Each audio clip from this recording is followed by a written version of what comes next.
Добрий день, мої малята, любі хлопчики й дівчата. Сьогодні ми з вами поговоримо про погоду, про те, що це таке і який вплив погода має на наше життя.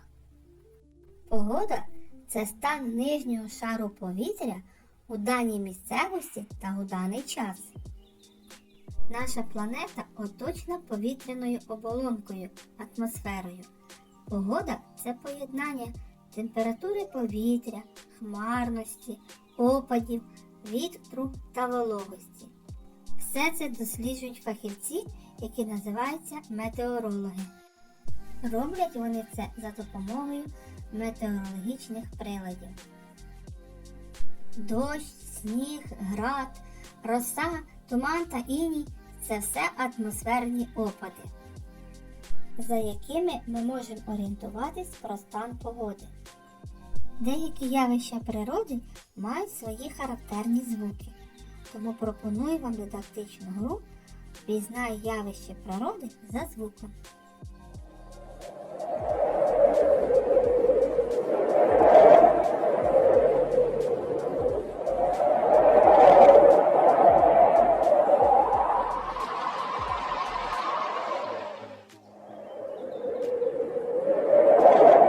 Молодці, малята, це вітер.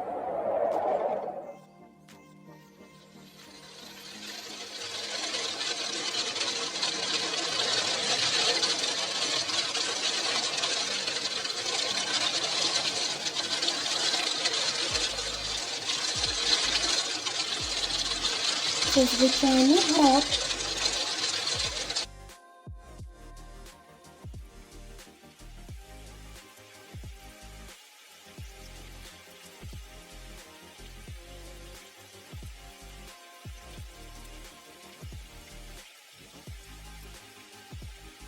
Так, малята, це дощ.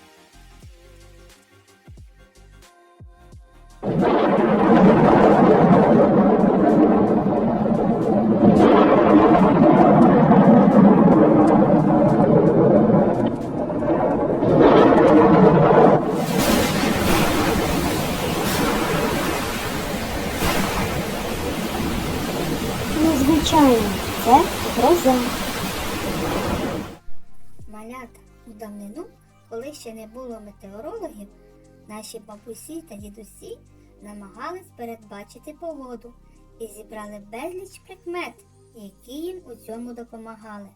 Тож давайте згадаємо деякі з народних прикмет про погоду.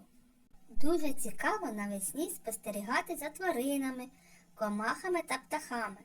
Вони, виявляються, прекрасні метеорологи і так чи інакше підказують людям, що їх чекає попереду. Наприклад, рано вилетіли бджоли з вуликів, чекай теплої весни. Пізню весну віщує зустріч у лісі з білим зайчиком. Ранній приліт жайворонка до ранньої весни.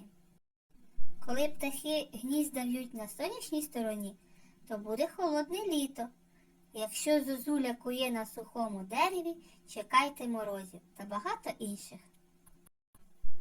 За станом неба навесні судили про майбутній урожай, передбачали настання тепла або прогнозували затяжні холоди. Наприклад, зорі багряні – до вітрів, високо пливуть хмари – до гарної погоди, грім гримить – хліб буде родить. Кожен місяць весни особливий. Березень щосили намагається вирвати землю з обіймів зими. Квітень радує нас різноманітним цвітінням квітів, а травень буяє зеленю трав і садів. Весняний день рік годує, казали слов'яни. Ось чому так важливо було зробити правильний прогноз погоди на весняні місяці. Дощі у травні до врожаю. Травень холодний, рік хлібородний. Теплий травень з дня на день літо чекає. Малята, ми сьогодні з вами поговорили про людей, які передбачають погоду, про метеорологів. Згадали народні прикмети про погоду, поговорили про явища природи, які відбуваються у різні пори року. Сподіваюсь, ви дізнались щось нове і цікаве для себе. І наостанок я вам пропоную намалювати свою улюблену погоду та надіслати її мені у особисті повідомлення. Я вам дякую за увагу. До нових зустрічей. До побачення, малята!